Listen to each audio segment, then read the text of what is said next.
హీరోగా, పూజా హెగ్డే హీరోయిన్గా, కార్తిక్ సుబ్బరాజ్ డైరెక్షన్లో రూపొందిన రెట్రో బాక్సాఫీస్లో నీరసంగా సాగుతోంది.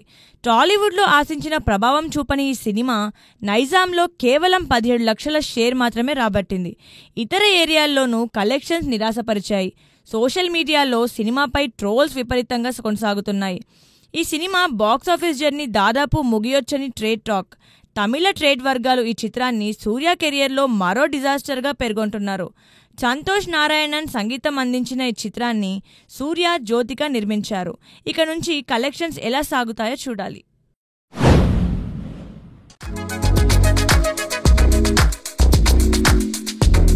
స్టార్ హీరోయిన్ సమాంత గత కొంతకాలంగా తెలుగు సినిమాలకు దూరంగా ఉన్న సంగతి తెలిసిందే.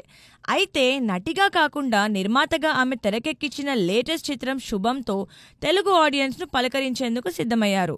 హర్షిత్ రెడ్డి, గవిరెడ్డి శ్రీనివాస్, చరణ్ పేరి, శ్రియా కొంతం, శ్రావణి లక్ష్మి, శాలిని కొండెపుడి లాంటి యువ నటీనటులతో ప్రవీణ్ కాండ్రేగుల ఈ చిత్రాన్ని రూపొందించారు. విశాఖపట్నంలో జరిగిన శుభం ప్రీ రిలీజ్ ఈవెంట్ గ్రాండ్గా సాగగా సమాంత వ్యాఖ్యలు ఆకట్టుకున్నాయి.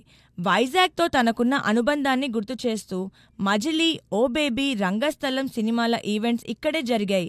ఇవన్నీ బ్లాక్ బస్టర్ హిట్స్. ఈసారి శుభంతో కూడా వైజాగ్ ప్రేక్షకులు నాకు హిట్ ఇస్తారా అంటూ సమాంత అడిగిన ప్రశ్న వైరల్గా మారింది. ఈ కమెంట్స్ సినీ వర్గాల్లో చర్చనీయాంశంగా నిలిచాయి.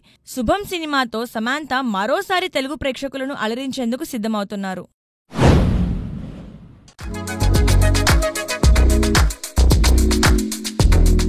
Tollywood most lovable hero victory Venkatesh మరోసారి ఫామ్లోకి వచ్చాడు. ఇటీవల రీజనల్ ఇండస్ట్రీ హిట్తో దూసుకెళ్తున్న వెంకీమామ ఇప్పుడు మాటల మాంత్రికుడు త్రివిక్రమ్ శ్రీనివాస్తో జతకట్టబోతున్నాడని సమాచారం. ఈ ఎవర్గ్రీన్ కాంబో నుంచి మరో సూపర్ హిట్ కోసం ఫ్యాన్స్ ఆసక్తిగా ఎదురుచూస్తున్నారు.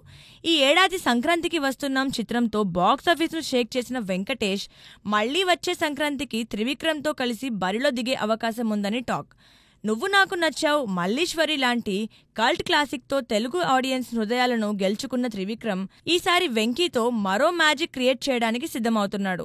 ఈ చిత్రం గురించి మరిన్ని ఆసక్తికర విశేషాలు త్వరలో వెల్లడయ్యే అవకాశం ఉంది.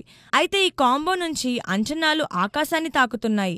వీరిద్దరి కెమిస్ట్రీ మరోసారి బాక్సాఫీస్ను రికార్డులతో నింపుతుందా? ఇందులో నిజం ఎంతవరకు ఉందనేది తెలియాలంటే కొద్ది రోజులు ఆగాల్సిందే.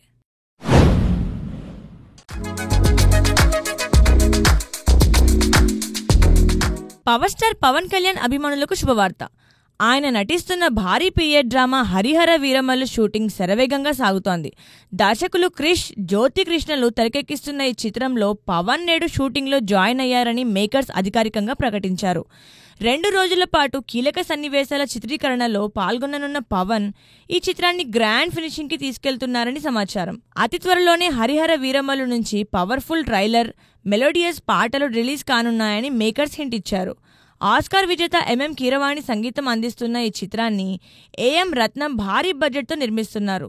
రిలీజ్ డేట్పై త్వరలో అధికారిక ప్రకటన రానుంది.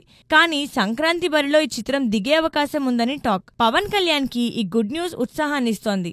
ఈ భారీ చిత్రం బాక్సాఫీస్ను షేక్ చేయడం ఖాయమని అంచనాలు నెలకొన్నాయి.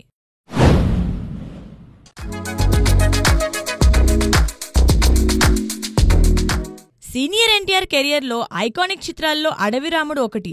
1977లో విడుదలైన బాక్సాఫీస్ను షేక్ చేసిన ఈ చిత్రం దర్శకుడు కె రాఘవేంద్రరావు కెరియర్కు బిగ్ బ్రేక్ ఇచ్చింది. తాజాగా ఓ ఇంటర్వ్యూలో రాఘవేంద్రరావు ఈ సినిమా గురించి సంచలన విషయాలు వెల్లడించారు. అడవి రాముడు కోసం మొదట ఎన్టీఆర్నే అనుకున్నామని, సోషల్ మీడియాలో శోభన్ బాబు హీరోగా అనుకున్నారన్న రూమర్స్ అవాస్తవమని స్పష్టం చేశారు. శోభన్ బాబు కూడా ఈ కథకు సూట్ అవుతారని ఓ ఆలోచనగా అనుకున్నాం. కానీ ప్రొడ్యూసర్ ఎన్టీఆర్తో మాట్లాడగా ఆయన వెంటనే ఒప్పుకున్నారు. నా దగ్గర ఉన్న కథా సారాంశాన్ని అడవి రాముడిగా డెవలప్ చేశాం అని రాఘవేంద్రరావు వివరించారు. ఈ వ్యాఖ్యలు సోషల్ మీడియాలో వైరల్ అవుతున్నాయి. ఎన్టీఆర్ యాక్షన్, ఎమోషన్తో అడవి రాముడు తెలుగు సినిమా చరిత్రలో చిరస్థాయిగా నిలిచిన సంగతి తెలిసిందే. ఈ కామెంట్స్ ఫ్యాన్స్ లో కొత్త చర్చకు తెరలేపాయి.